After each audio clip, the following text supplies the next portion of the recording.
Hi, this is Kevin Quigley, and welcome to Tarot Off the Cuff. Lily McNamara has been known as the healer with the hat. She works with tarot, with Reiki, past lives work, and other things. She loves working with adults, children, and animals, and in particular, she calls to herself people who have experienced some trauma in their lives so that she can help them empower themselves towards their own healing. Hey everyone, welcome to Tarot Off the Cuff. I am Lily McNamara from Minneapolis, Minnesota. How y'all doing today? So today, let's hold it up. We are going to be working with Gilded Tarot. Beautiful deck. So, give it a quick shuffle. Whoop. If cards jump out. But if cards do jump out, they're meant to be read. Shuffle. Alright, let's pull it off the top. Ooh, good card. Alright, so we have the Six of Pentacles, and I am chuckling to myself because this is a card that I've actually been thinking about a lot lately. So, yay, universe, giving it to us. So, as you can see in the card, it has scales and balance. And so the traditional meaning of this card is like you're finally doing so well that you have abundance and you're giving to other people, which is amazing and great. Yay, you should be doing that good. Yes, be generous with it. And the other part that I like to touch on, the fact that it has scales in the picture, the fact that it has balance. And there are several different ways to have balance, and we're going to touch on a few of them today. So with balance, with generosity, it's not only like you can't give from an empty bucket, you actually have to take care of yourself and do self-care, but it's also, I want to touch on what you're giving.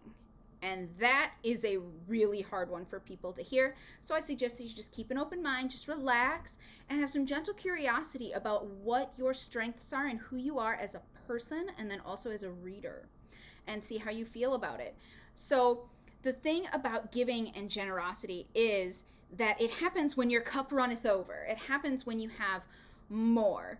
You don't give someone food and then starve to death yourself. You have to give and keep it in balance. You have to do that self-care, because if you're not taking care of yourself, then you can't work at the soup kitchen, or you can't volunteer with children, or anything like that. And I'm going a lot towards like volunteering and stuff as the example, but that is of course not the only example. Think of anything that your cup runneth over, and you do. This can also include family. If you help with your parents, if you help with your siblings' children, your little niflings, anything like that, your friends, helping them. And so it comes from a place of abundance.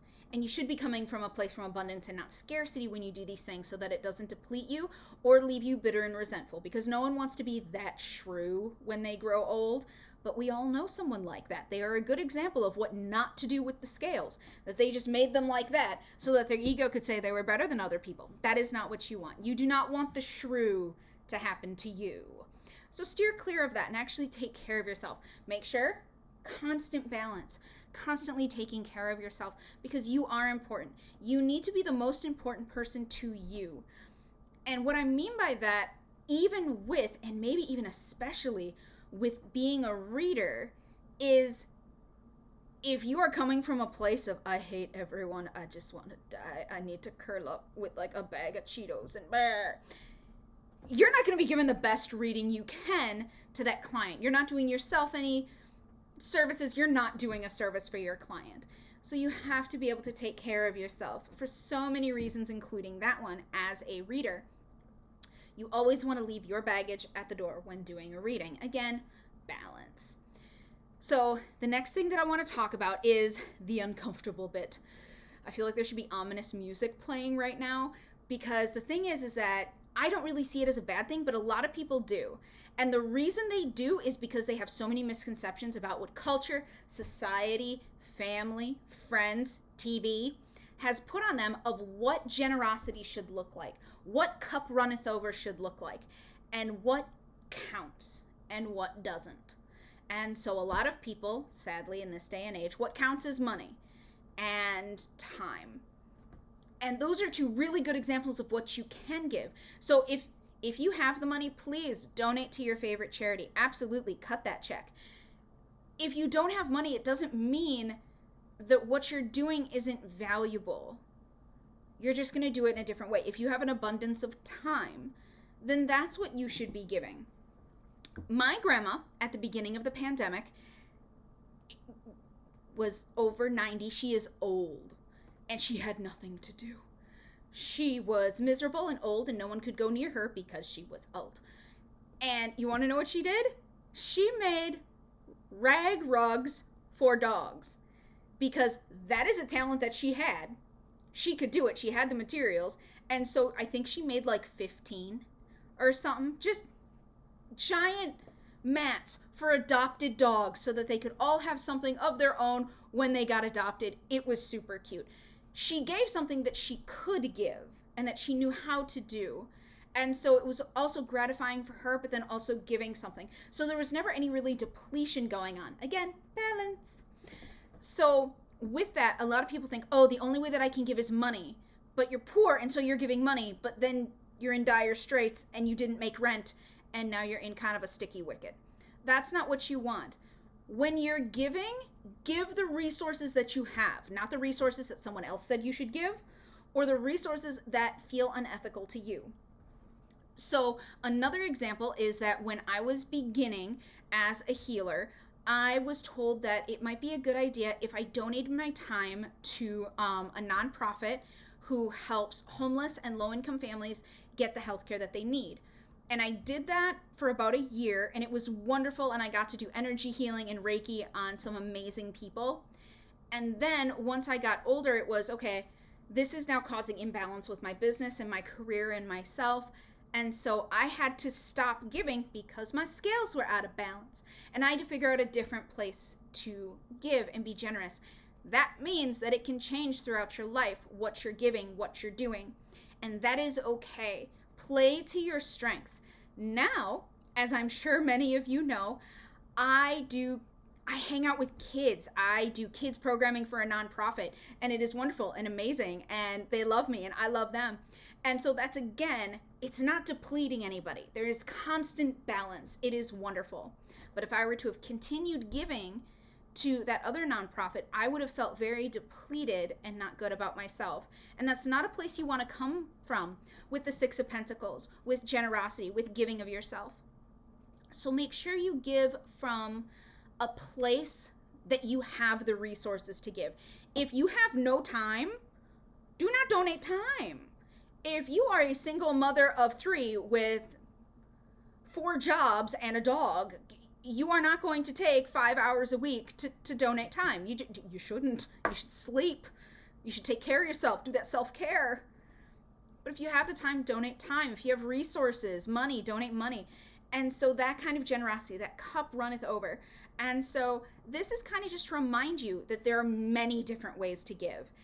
And it's not always to charity. Charities are great. Yes, give to charity. Yay, yay. It can also be to family. It can also be to friends. It can also be to children. It can also be to animals. Pick something. Pick something that you love, that you would feel good giving to and not feel, oh, this is just a chore, an obligation. Again, balance. So keep that balance going. And as you get older, be really aware of how it's going to change, especially for things that may affect you physically. So people who build Habitat for Humanity houses, they slow down when they get older. I know this because people in my family build Habitat for Humanity houses as part of their giving back to people, because other people in my family, not me, are very handy, not me. And they are able to do that kind of stuff. And it's beautiful, and I love watching it. But guess what? As they reach like 60, they slow down. They can no longer build a house in a weekend with people. It takes some time. And that's totally fine. They honor that, and they start doing other things to have their cup runneth over and to give generously and to have it be balanced. And so with that, I just want you to be aware. Be aware of your time, talent, and expertise, what you can give, how much you should give, and when. So some people, it's like certain times of year are super busy, like seasonal workers or anything like that. Then during the off season, like teachers or anything like that, they may give more in the summer than they were during the school year, because teachers have to work so hard, like year round, but wow. So expecting them to give like time or anything like that during the school year isn't really realistic. Now, is it? And so it's being aware of that kind of stuff. And I just wanted to let you all know that there's no shame or guilt in anything you give authentically. So if you only have $2 to give to a charity, that's fine. If you have 50,000, rock it out. I don't care. If you only have 2 minutes, if you have 2 hours, if you have 2 days, it doesn't matter. And it also doesn't matter who you give it to. Remember, it's coming from your authentic self. That's where the balance is coming from. And with this, when you donate, it's good to have healthy boundaries so that no one's taking advantage of you. Like if you're donating readings for a cause or a nonprofit, to make sure that that doesn't bleed into your professional life, to make sure that that doesn't change how you're running your business or how you're giving readings to your clients or anything like that. So it's good to be aware that this balance is needed everywhere, including as how you're a reader and how you're going to function with that. So if you feel like you can give, absolutely give. And don't feel bad if you need to take some time for you. The last 48 hours before I put my makeup on and came to do the awesome Tarot Off the Cuff video, oh, it was all about me. I was in pajamas. I read a book. I did not function because I needed to, because I realized I was so off balance. It was not okay. And that was my own doing. I did that to myself, knowing it would happen because I had to finish a house project to repair the garage. And so I knew that my scales would be out of balance, but I also knew that I was going to take time to take care of myself. And I did not feel bad. I did not feel bad for not working, for not seeing clients, for not doing readings, because that's what you need. The Six of Pentacles is shameless. There is no shame. There is no guilt. There is no one throwing shade. Take care of you. Give what you can. Give the resources, expertise, whatever you have that you can, your gifts, absolutely. And give them to who you want to. If you do better with giving to family, like spending more time with your parents or running their errands as they get older or anything like that, do that. It does not have to be a nonprofit. It does not have to be a charity. It does not have to be family either. Go with what feels good to you, what feeds your soul while you're feeding the universe. These are wonderful things to do to help you stay in balance. And again, you only give when your cup runneth over. If your cup be empty, take a minute, take care of you, that type of thing. So I hope that you guys found this interesting and that you're going to kind of explore a little bit more about what you give to your clients when you're giving a reading, to, generosity when your cup runneth over, that you can kind of notice that. And also this is about honoring your strengths, the resources that you have to give. So take some time and kind of think about that, because it's super cool to realize what you're good at and what you have to give and how much of an awesome badass you are, that you can help other people and change people's lives. And it is amazing. And I strongly suggest everyone try it several times in their life. Have a wonderful day. Thank you so much for coming and watching. This is Tarot Off the Cuff. I am Lily McNamara in Minneapolis, Minnesota. I hope you all have a wonderful day. Remember, below, like, comment, subscribe, share. I would love to interact with you. I'd love to see what you have to say about how your resources and your cup runneth over. So, thank you so much for watching. This is Tarot Off the Cuff. Hi, thanks for watching. This is Kevin Quigley with Tarot Off the Cuff. If you can take a second, click the subscribe button down below. That'll let you know when a new video is posted and you might want to jump over and watch it. If you hit the thumbs up for the videos that you really like, that will help spread the word so new people will find Tarot Off the Cuff in their feed, and that helps the channel grow. That would be great. And if you got a question or a comment, positive or negative, whether you agree or disagree, or if you want to add information or your own take on a particular card or a particular topic, put a comment down below. We would love to hear from you. Thanks so much.